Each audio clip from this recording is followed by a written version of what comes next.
Okay, so folks, this guy, I met him at another meetup, right? And he seemed to know what he was talking about, and DK also thought that he knew what he was talking about. So he's like many people here, including this gentleman, that we are self-taught, right? So we thought, who cares whether he has a degree in cryptography or something? Let's just get him along to talk because he does know what he's talking about. Okay? And that's what I love about the blockchain. If you know what you're talking about, you get a vote. Okay? So, go for it, mate. Maybe sitting standing here will be better. Okay. Alright, is this, yeah? Okay. Let's go start at press. So I'll just start off with a brief introduction. Zach was that. I learned a lot of this stuff. There we go. I learned a lot of this stuff on my own, just researching it. You do, like doing due diligence and that kind of stuff. I got into crypto just as another sort of way to make a little bit more money. The traditional banking just didn't really seem very interesting. Some deposits were horrible. Stocks are a bit boring for me, so I'd seen Bitcoin around before, and like many others, got in on the hype and found it to be pretty interesting once I read the white paper. I looked at Bitcoin, and once I sort of started to understand it, it started really making sense as to how money should have worked from my point of view. I'll go on to say, the regular sort of jargon, no financial advice, that kind of nonsense. I think we're all familiar with that kind of crap. It's more just information. Like, this is the different methods that people can go about securing their identity, be it on the blockchain or just in regular communication, being that money is a form of communication, just a communication of value. And I'll start off with a quote. The first quote, actually, from Satoshi. He started the email. I've been working on a electronic cash system that's fully peer-to-peer with no trusted third parties. And I like the idea of a lack of a trust in a third party. I don't think there needs to be 3 people in a 2-person transaction. It's like, where's the sense of that? It just doesn't really add up. So I'll go on and say what anonymity is. So in our day-to-day lives, we've got our driver's license, we have our birth certificate, we've got our Medicare cards, debit cards, whatever, and it's all linked to our name that we get at birth or that we choose to have. Anonymity functions quite the opposite, as you would expect. The removal of all identifiable factors from a person to operate just as anyone else, a drop in a bucket. And the reason some people may see this as a danger is you could go about doing anything, conduct anything, and there would be no consequences to you. But others may see a benefit, whether it be donating to charities, performing like an election, voting anonymously, supporting a political party that, if you were to go and openly support as yourself, you may receive flack for. So being able to express your true sort of beliefs and what you think should be. I'll pretty much cover that in this. So voters in elections, whether it be rigged, unrigged, if you want to have a true democratic election and have no bias or anything like that, voters should remain anonymous. Donations to charities. If you support a particular cause or you believe that X group should have your funding, then so be it, you have that. Providing information to journalists. Big thing, free press is very, very important in an open and democratic society.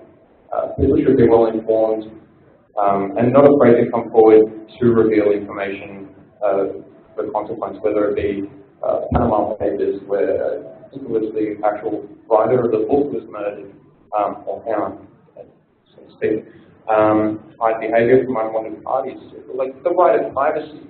You should be able to go about your daily life and do as you please, or to a degree, without harming others. But go about and not have to worry about harm on your person because of what you say or what you do or what you believe.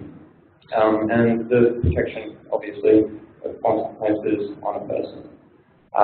Even in state or social contexts, while they may not be as severe on the body, they can have quite a profound effect on someone, whether it's be having an opinion that's unpopular. So, in cryptography, how does this sort of apply, and what methods can you use to go about achieving it?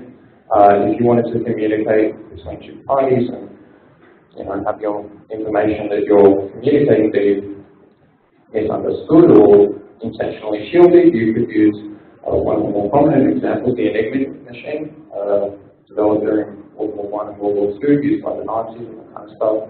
The ability to communicate orders without the Allies being able to set up, which was inevitably broken. And then you've got PGP from the 80s, Phil Zimmerman, has actually created as a bit of a joke and later labeled as a weapon because you could be communicating any sort of information and an external party wouldn't be able to see what it was, or a powerful party wouldn't be able to see what it was. It was a big no-no to some people. And then you've got one of the more day-to-day examples, HTTPS. This is used for Google. Your internet banking is just a secure form of transferring information from user to receiver over HTTP. So just a different application on the hypertext transfer protocol. So while you may not notice it on your browser, it'll come up. You've got a little shield icon, whether you're using Mozilla, Chrome, Brave, whatever, Internet Explorer. A lot of modern browsers will use this and warn users when they're not communicating over HTTPS because of the potential vulnerabilities. So an example, should someone want to communicate, we have Alice involved. Alice begins to suspect that her letters are being intercepted by a nosy little madman. So she, on this suspicion, wants to be able to communicate with Bob and not have to worry about their messages being intercepted and their content being read. So she generates and tells Bob to generate a PGP key, public and a private key. So she has a public key to scramble her information and a private key to de-scramble it.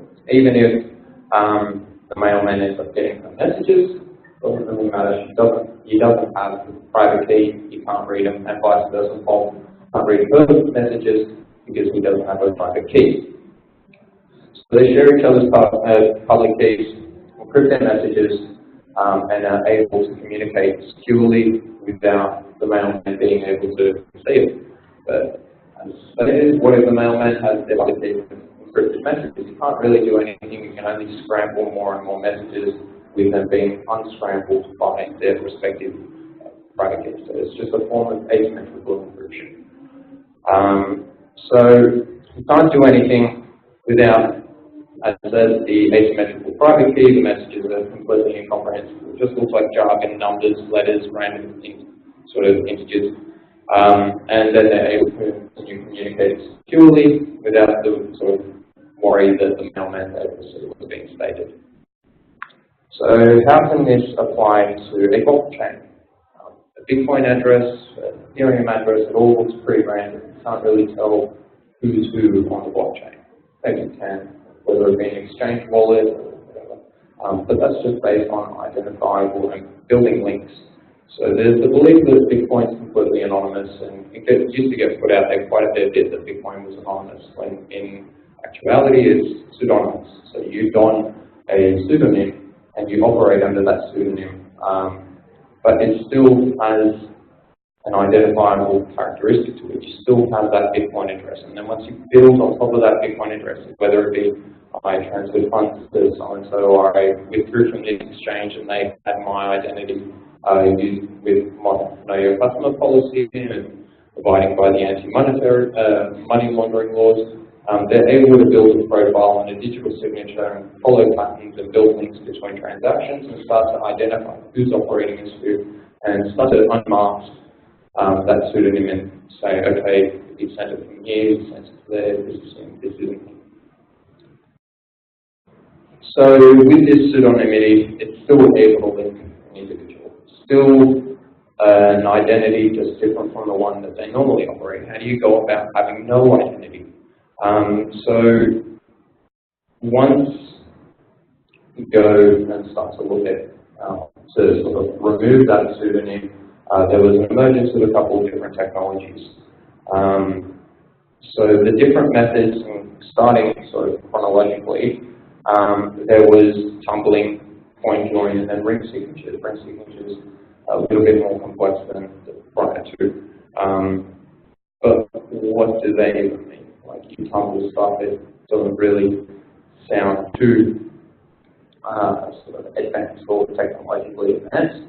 So tumbling came through very early on when users wanted to sort of mask their transaction history. A user goes and then sends their coins to a third party or a service. The third party or service then sends it through a mix of different transactions with different users and different inputs and outputs, and then you then go and redeem those coins at whatever point and withdraw them to your address. They've been sent through a sort of mix of different transactions. And the greater the amount of transactions, the greater the level of privacy is achieved.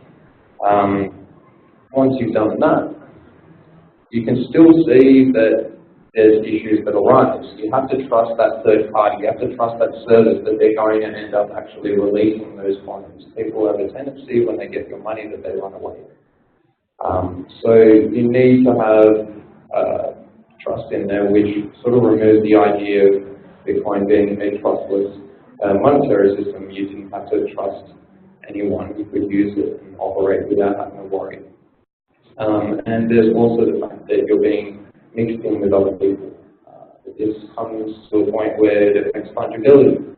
You have bad Bitcoins and you have good Bitcoins, you have bad X, you have bad dollars and good dollars.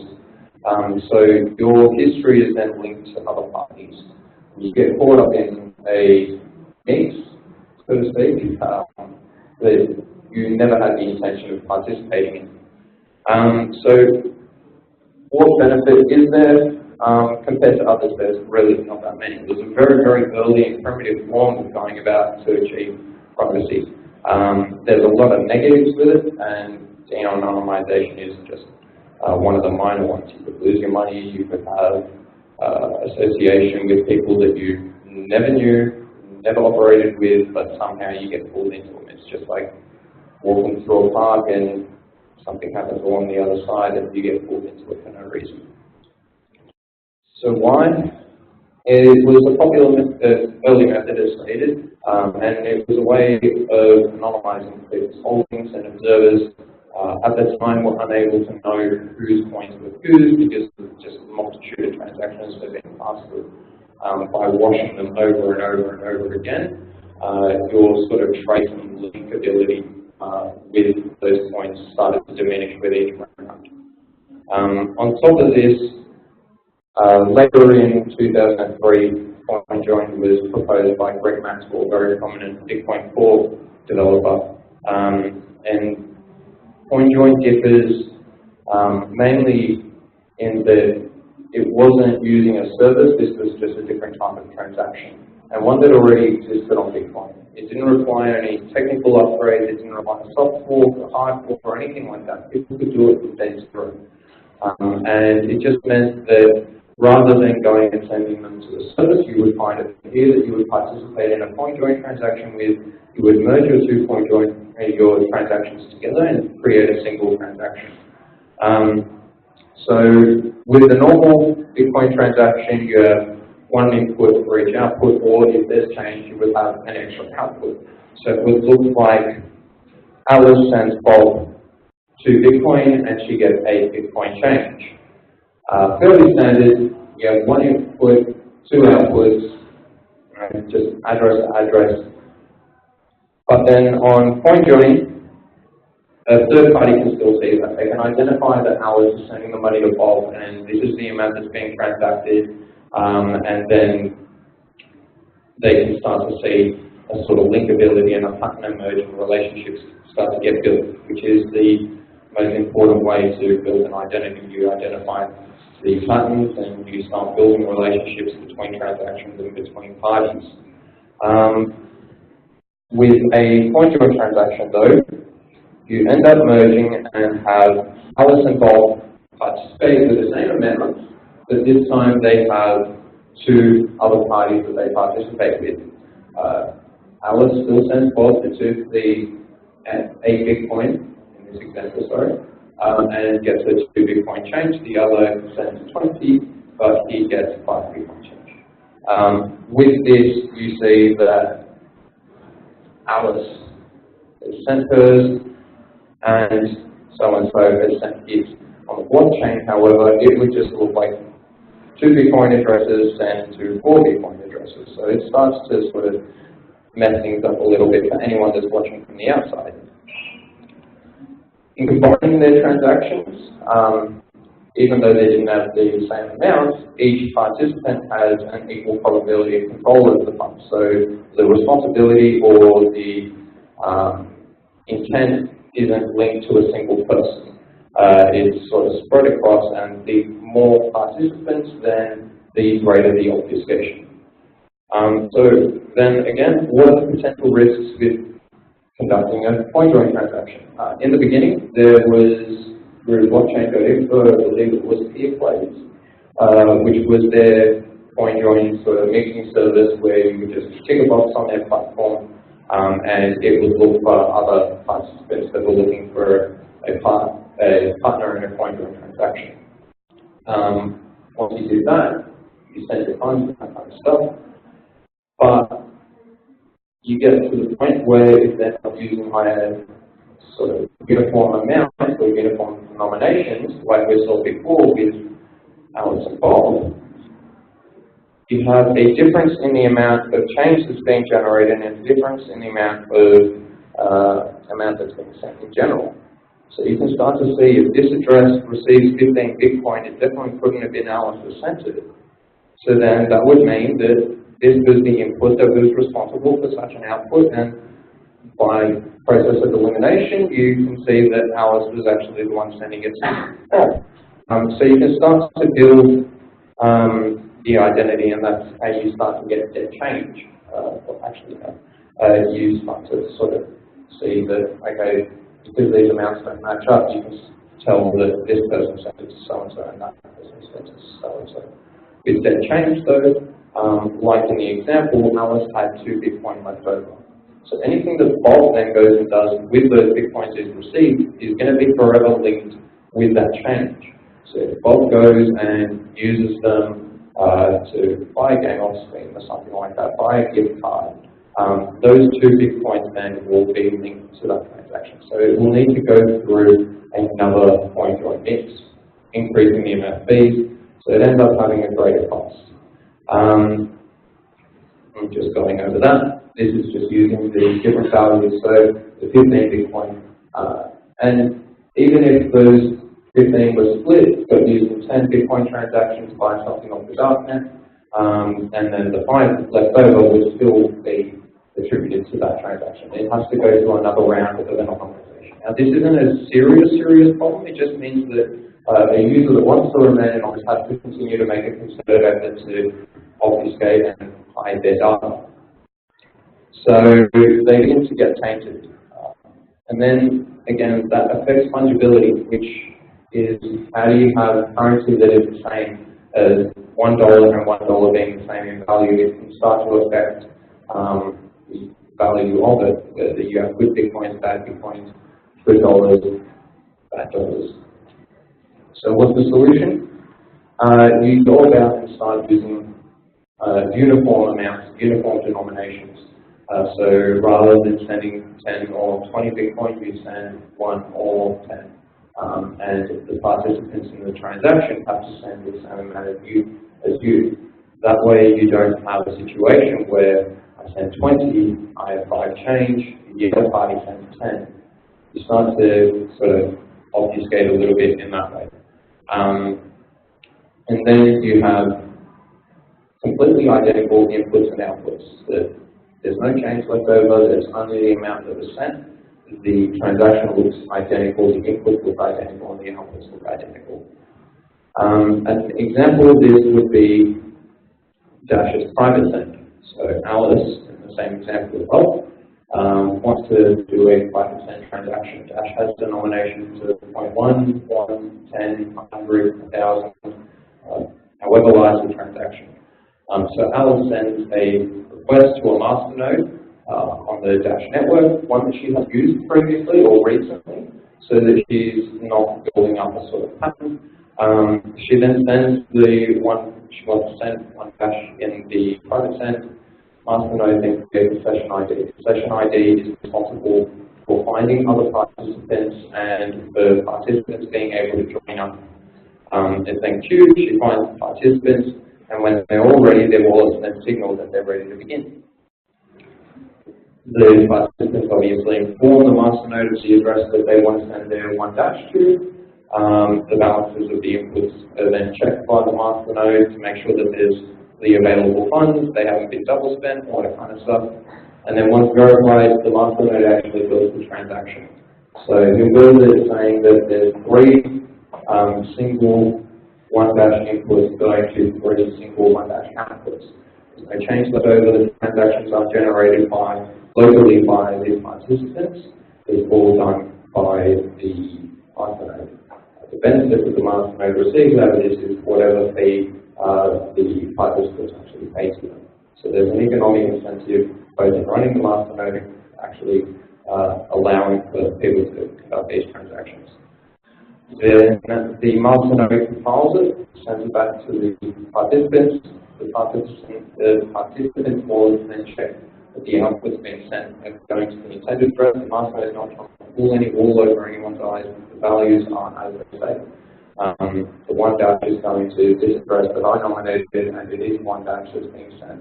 It's not 0.7, and the master node is taking 0.3. So then once verified, Alice and the other participants sign their transactions, but it's done with a unique signature, one that means she doesn't have to know the private key of the other participants. It's just the funds that she's clearing. The other participants can do the same, of course. Once they're all done, the master node then broadcasts the transaction. It looks like any other one on the Dash blockchain. Dash being a fork of Bitcoin, it has an open blockchain. You can see addresses, you can see amounts, you can see what's being sent, what's being received, who's sending what, who's receiving what. So with the master node publishing this transaction in the same way that it would, like any other one would, it just blends in with the rest of the matters. Builds on top of that, you have the same identifiable, same uniform amounts as inputs and outputs, and you're just increasing each layer of privacy. Should the transaction be viewed, it will just look like 3 one Dash inputs with 3 one Dash outputs.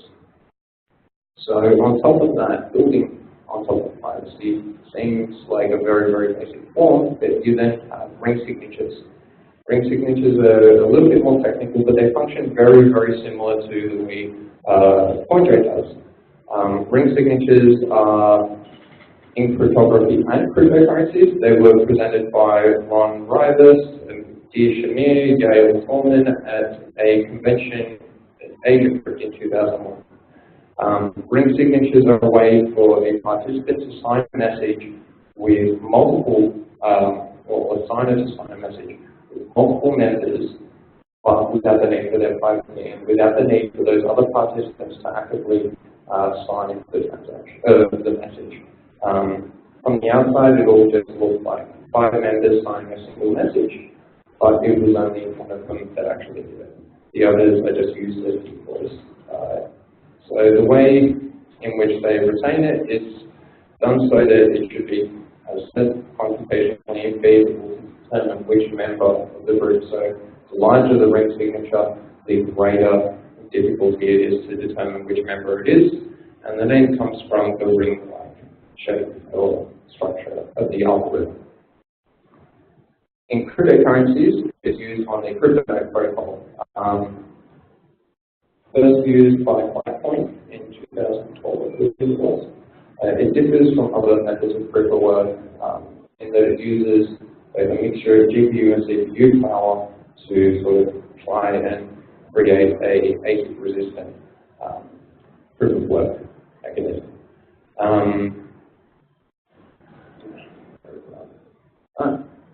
So ring signatures, as I said, share some similar concepts. They have multiple participants, but they differ slightly differently. It's multiple participants to a single output. And then on top of that, it uses a zero knowledge proof in a sort of way that the signer only has to prove that they hold at least one of the private keys of the inputs, rather than which private key. So in a zero knowledge transaction, it would look like a sender proving that they own the private key and that the funds are valid, whereas in ring signatures, it's proving that they have the private key of at least one of them. You can have multiple private keys of the ring members, but that does reduce the level of privacy because your actual presence in that ring starts to grow and it becomes easier to identify who it was. So using these methods, CryptoNote is able to ensure sender privacy. So to protect receiver privacy, and new public key is generated for each time a receiver wants to actually get funds. This is usually referred to as a self address. It's a single use, and the sender generates a one-time key for each transfer, and the receiver can use the corresponding private key to redeem their funds. So that their wallet actually scans the blockchain when they first turn it on, as though you would to catch up with the amount of blocks, and checks if they have received any of the funds with their relevant private keys and public keys.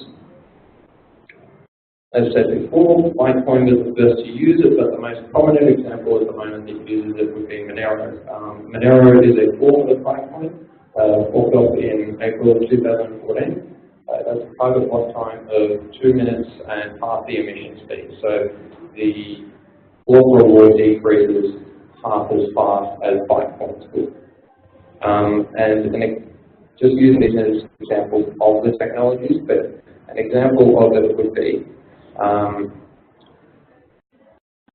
Alice wants to send more money again.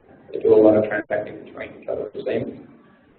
She wants to have the highest level of privacy. So she uses what Monero calls a ring CT, which is just a ring confidential signature transaction. So it's similar, but it also hides the amount that's being sent. So rather than it being like not being able to see who is sending to the receiver, they also don't see how much is being sent. So Alice asked Bob for a public key to send the funds to. Bob generates a receiving address as before, a self address that Alice can send the funds to. She has 12.5 Monero in her wallet, so she'll at some point be left over with some change. Alice sends the 10 Monero to Bob, but in the same transaction, sending the remaining 2.5 to herself, minus whatever mining fee needs to be paid, just like any other sort of transaction. From the outside, though, these amounts are shielded by with observers being unable to see how much is sent. They can't see the 10, they can't see the 2.5. So to begin, she uses a series of commitments. These Pedersen commitments with, like any other public and private key, they shield the amount that's actually being sent. So then that public key is checked to see, okay, this is how much is being sent by Bob or received by Bob. It's then verified and used as proof that the funds are valid, so that there's no double spend occurring, there's no sort of fraudulent activity. The process of the verification checks that the commitment of the input minus the commitment of the transaction fee minus the commitment of the output equals the zero commitment. This is a form of homomorphic encryption. Being able to use encrypted data, perform equations on it, whether it just be subtracting them from each other and then deriving an encrypted result. It also uses these smarts and is a zero knowledge proof of sorts again. So as said, it's just an encrypted proof of the inputs and the outputs, and used by dAPP. Although the values and information can't be seen, it can be verified that the sum of the inputs is equal to the sum of the outputs. Proving that they're equal is achieved by proving knowledge of the zero commitment of at least one of the combinations of inputs and outputs. So there's going to be different sort of combinations because there'll be different participants in there. In doing this, Alice can send the amount she wants. She can send it to Monero. She sends the 2.5 to herself, and the amount of them are unseen. If Alice uses a ring signature of 5, ring size of 5, and our server will receive 5 outputs for 1 input. So there's 1 in 5 chance of picking which one Alice is. But she only has to prove that she holds 1 of 5 because she can. And these input signatures are pulled from the blockchain. So the more recent they are, the greater the level of privacy. But once she starts using her own or older actual signatures, then it starts to get a little bit easier to identify which is the actual responsible input. The signer then proves that she knows the private key of at least one of the signatures. So after the transaction is verified, it then follows much like a regular ring signature, multiple inputs, single output. Then Bob opens his wallet, scans the blockchain for any transactions that he may have received. It finds the transaction from Alice's ring. He redeems the funds. He's able to see that there's a transaction, but is unaware of which input it was. He can't see a single input that is output. He can't see which one it was that actually sent him the money. He may know because Alice informed him, I'm going to be sending you this much, but that's completely up to whether Alice actually tells him. It can then be repeated over and over, like conjoint, increase the layer and sort of level of privacy.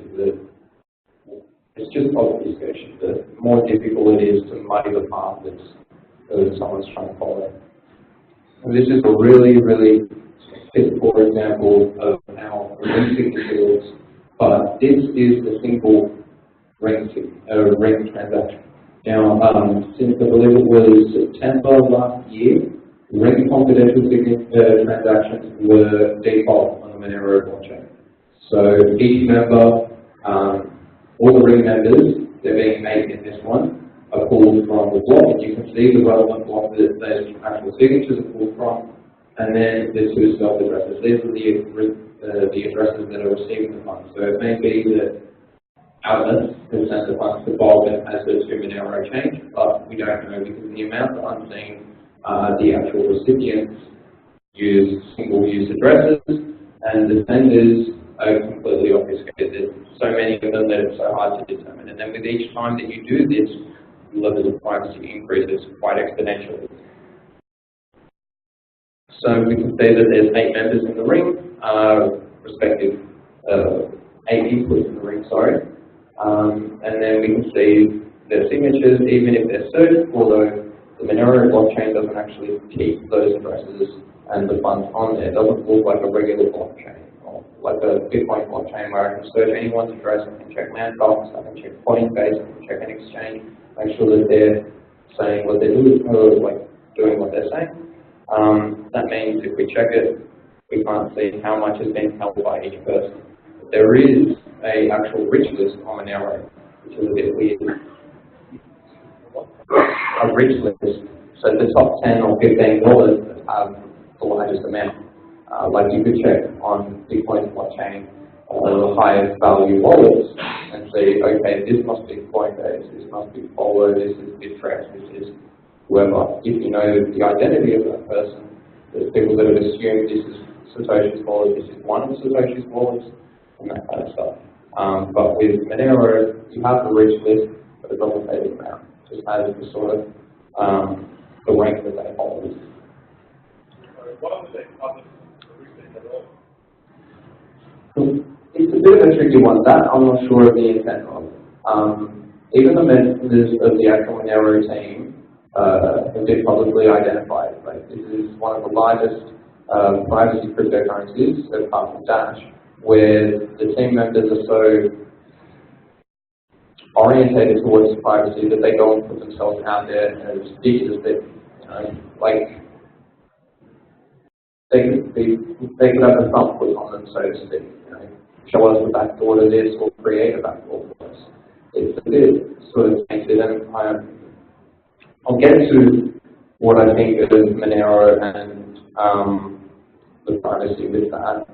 But as being on the blockchain, we might see how much is being sent, who's receiving what, who's actually sending it. We can only see a couple of different participants that could be the sender. And then once you go over this over and over again, you obviously decrease the probability of you being found out. So that's pretty good. Yep. Speak up, mate.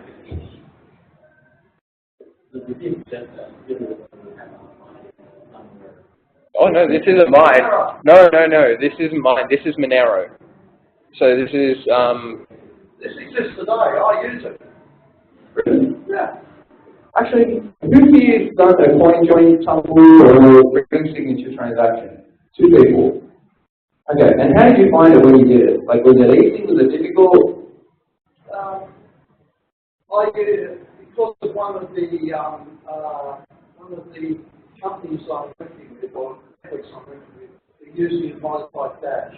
So we started out with CoinJoin, but then I thought that didn't work, so I've been using Monero privately. But I've been able to go from joining the network with money, from BTC to Monero, then from Monero to other things, and it hasn't been too hard, and has created the effect that I wanted.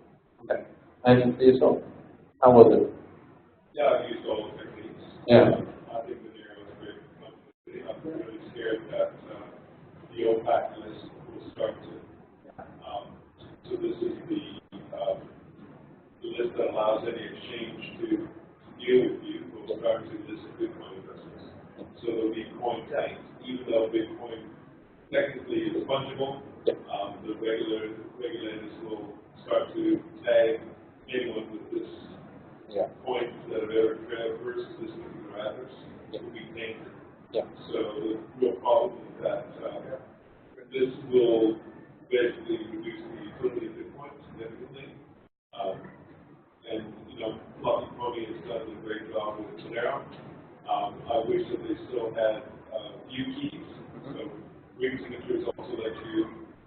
The original design was to let you view someone who could audit the transaction, which is very useful for regulators or people that you want to view. But once you release a view key, they use it all the time. Everyone can view it at any point. Well, anyone with a view key. Yeah, anyone. So it's like a read access to the particular person's transaction history, but not the writing access. I've been here since it was called anonymous transactions. There's nothing anonymous anymore unless you spend a lot of compute.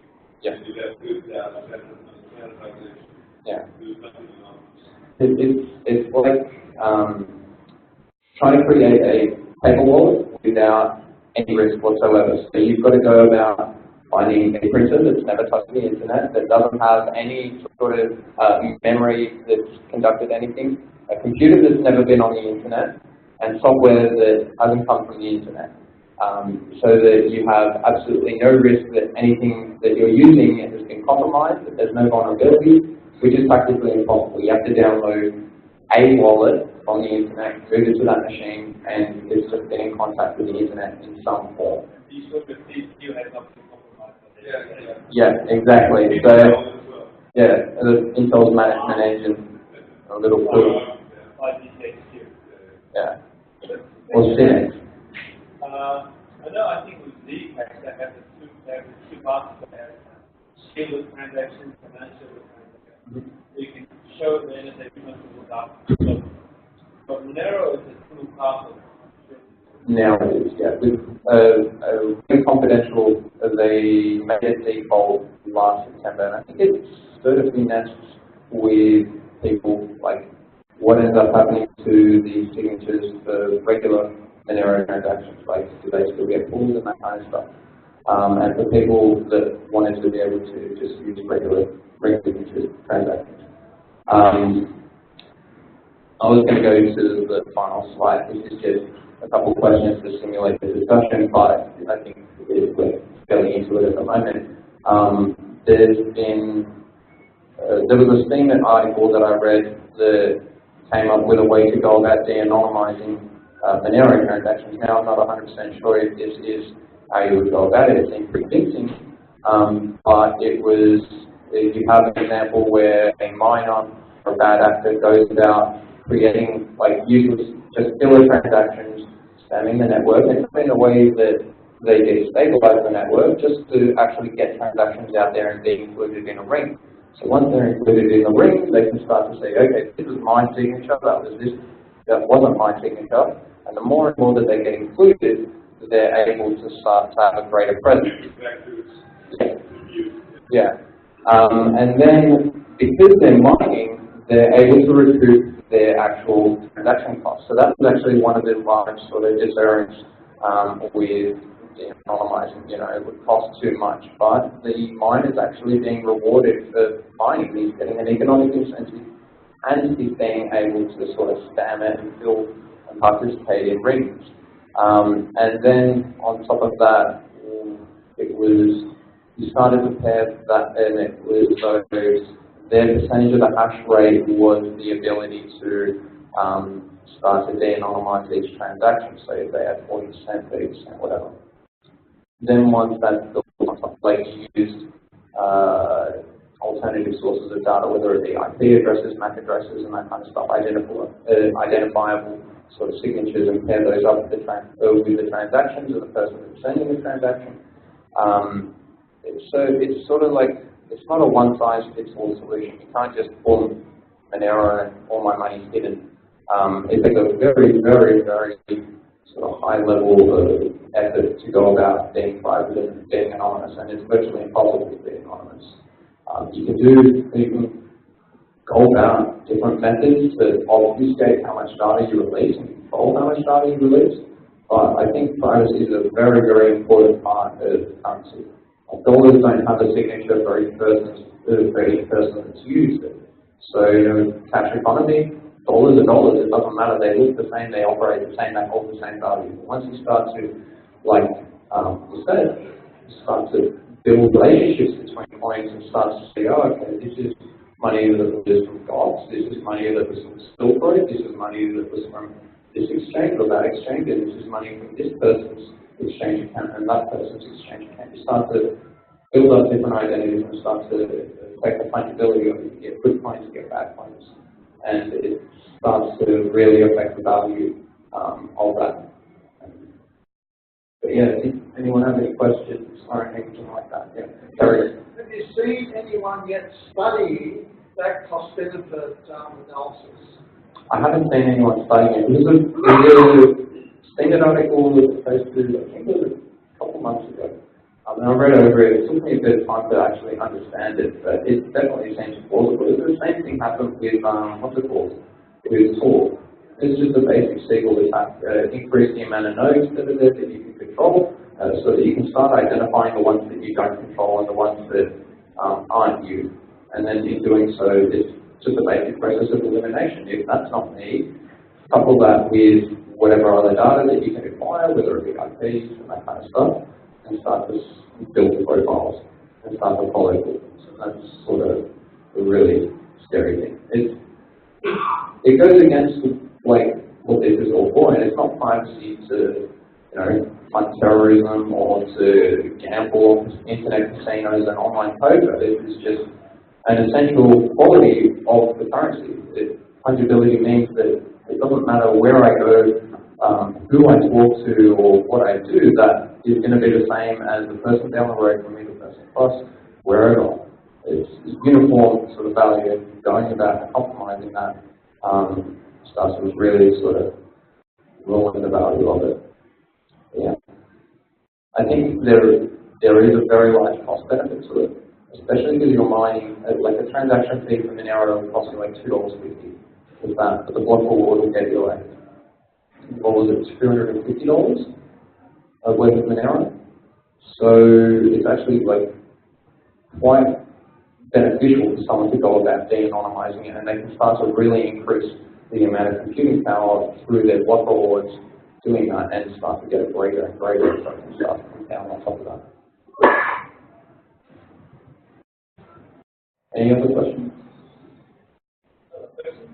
Yeah? I mean, I think on that basis, I think that all groups of people who actually know who actually know the money. One group is $5 million, how many is $5 million? Yeah. The other three groups is 1 NSA, with everything on the PC activated. Yeah. And two, he used two web-based email services. And I'm pretty sure the administrators of those services couldn't resist looking at the IP address, going back to the IP address of those emails. Which they were saying is that how would the malware let's take the IP address that comes to you, and 0 to the house. That'll be the other group. Even if he's using a VPN, though, you could trace that back. If he's using a VPN, you could then trace that back to the system. Yeah.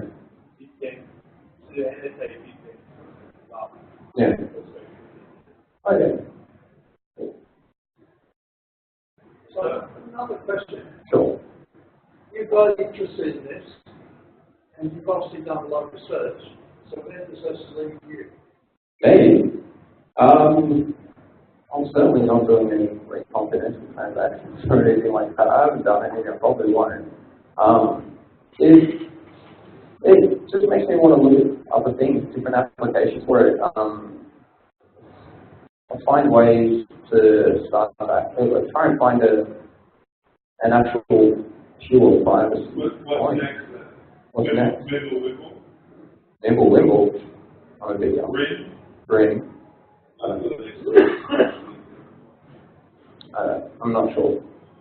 I haven't had a look at those. I actually haven't heard about them until just then. I have heard of Schnorr addresses and that kind of stuff. I wanted to do ZK Smart, but I didn't end up getting enough time to be able to do a thorough sort of presentation on it. But it's definitely one that, from what I had seen of it, was really, really interesting. Other than that, I'd love to find one that is actually able to achieve that pure privacy. And I think with time, eventually it'll get there. But at the same time, there's competing factors that negate it, whether it be vulnerabilities on a hardware or a software level, or agencies that are determined to prevent privacy. It comes down a lot to belief whether you think that there should be privacy with money. I definitely believe that there is, and I think that there's a necessity for it. But then there's parties that do not want it to happen whatsoever, that have a vested interest in making sure that it doesn't. And there's a power to it. There are countries where privacy with money is very important. Yeah. But in the countries that Germany and France, French are very heavily credit card oriented. Germans are all cash. And Asia, you have Korean, and Koreans are totally credit card oriented. Just these cash oriented. And it seems to me the countries that are very cash oriented are the ones that whose government has cut the rules. This is no longer part of government. The Germans are 80% cash. Well, even in Nigeria, there's SMS money, and page or something like that. Kenya, that's it, sorry. Oh, no, not confidential at all. Vodafone knows everything. Yeah. But, it goes back to that third party, why is there constantly this intrusion, to show me what's going on, you guys? I need to know just so that I know that there's nothing bad happening. It's like a constant barrage, breaching and breaching and breaching. And, well, we thank the government for the surveillance machine to enable that. Oh, yeah.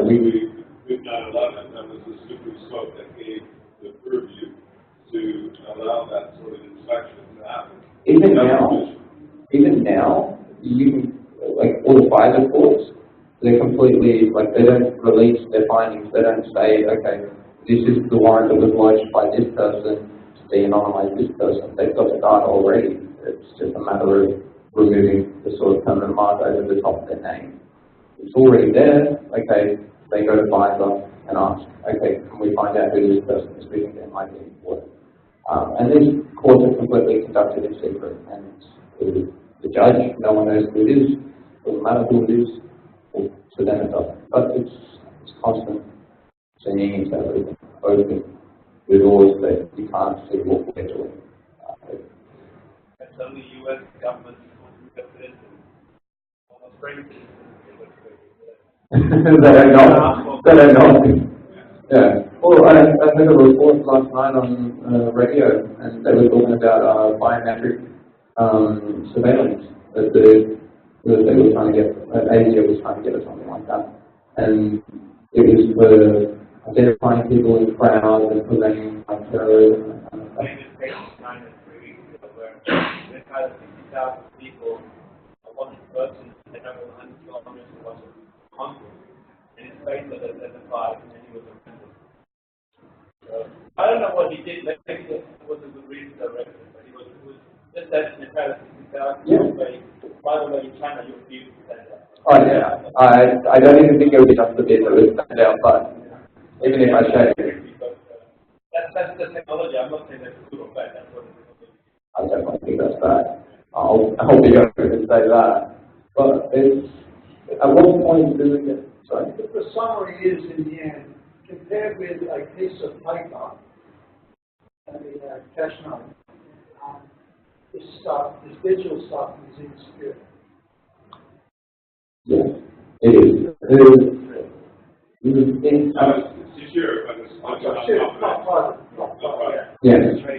So, I don't know if this is much detail, but when dAPP started going on with the reason why it was so strong is it was open, it was powerful, connected, multiple networks together. And the way to do that was to make all data available to everybody. Yeah. So the basic fundamental premise of dAPP, all data is available for everyone to see, which is why it didn't work. And it was all open. So what happened then? They essentially, unexpectedly and impermanently, still being Beijing in some way, he predicted this in some way. But what they did is they created the world's biggest surveillance platform inadvertently. And now every government is basically using exactly that reason. It's just become the most convenient spying platform for every government to spy on their citizens. Everybody can use it, but that's just that the government has the resources. It's open information, just not open resources. Yeah. So I could do that if I had resources of the government. I could spy. So straight to your resource too. I'm not the government. I don't have those resources. That's not particularly what you're doing right now. No, yeah, I'm doing this part. Yeah, it's, I don't know, some people are very comfortable with having their information open and out there, and they're like, oh, well, you've got nothing to hide, okay. Like, well, when it comes to freedom of speech, like, you've got nothing to say, it's okay. It's just a bit sort of